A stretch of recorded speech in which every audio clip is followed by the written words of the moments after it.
চট্টগ্রাম এবং পার্বত্য অঞ্চলের টানা 5 থেকে 6 দিনের ভারী বর্ষণে পাহাড় ধসের ঘটনা ঘটছে চট্টগ্রাম এবং রাঙামাটি খাগড়াছড়ি অঞ্চলে। তো এই যে আপনারা দেখতে পাচ্ছেন, এইটা কিন্তু ভারী বর্ষণে এই যে পাহাড়টা ধসে পড়েছে এবং এখানে পাহাড় ধসে পড়ে এখানকার যে গ্রামীণ যে রাস্তাটা সেটা বন্ধ হয়ে গেছে। আমরা আছি এখন রাঙামাটির ব্যাটছড়ি গ্রামে। এই ব্যাটছড়ি গ্রামের প্রধান সড়ক থেকে এই যে গ্রামে যাওয়ার যে রাস্তাটা, সেই রাস্তাটা কিন্তু পুরোপুরি বন্ধ হয়ে গেছে এবং এখানকার মানুষজন এই যে পথ ধরে খুব কষ্ট করে এখান দিয়ে তারা তাদের দৈনন্দিন কাজকর্ম করতে পারছে। এখানকার যারা ছোট শিশু আছে তারা কিন্তু স্কুলে যেতে পারছে না।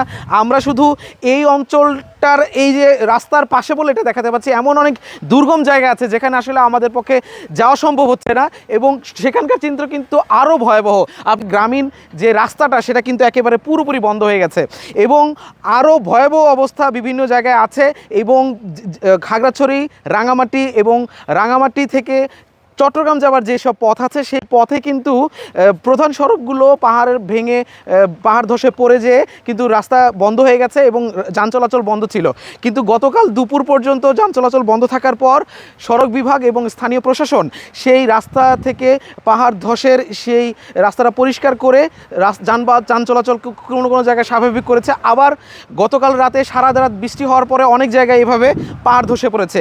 তো এই পাহাড় ধসে ফেলার ফলে এখানকার যারা সাধারণ মানুষ আছে, যারা কর্মজীবী আছে, তারা কিন্তু তাদের কাজকর্মেও যেতে পারছে না, তাদের স্বাভাবিক কার্যক্রমও করতে পারতেছে না, চলাফেরাও করতে পারতেছে না, যার কারণে তারা চরম ভোগান্তিতে পড়েছেন। এবং অনেক জায়গায় আমরা দেখেছি যে সেখানে জলাবদ্ধতা তৈরি হয়েছে এবং অনেক জায়গায় বন্যায় নিম্নাঞ্চলগুলো প্লাবিত হয়েছে।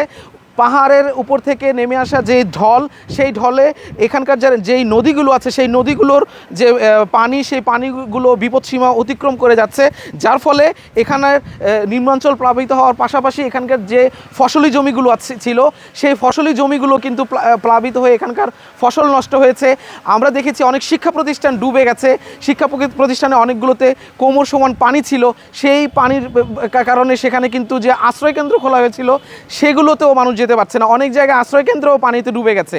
তো রাঙামাটি, খাগড়াছড়ি এবং চট্টগ্রামের যে বান্দরবনের যে চিত্র, সেই চিত্রর কিছুটা এখানে আমরা দেখালাম। এই চিত্রটি আরও ভয়াবহ অবস্থায় বিভিন্ন জায়গায়, যেগুলো আসলে আমরা যেতেই পারছি না।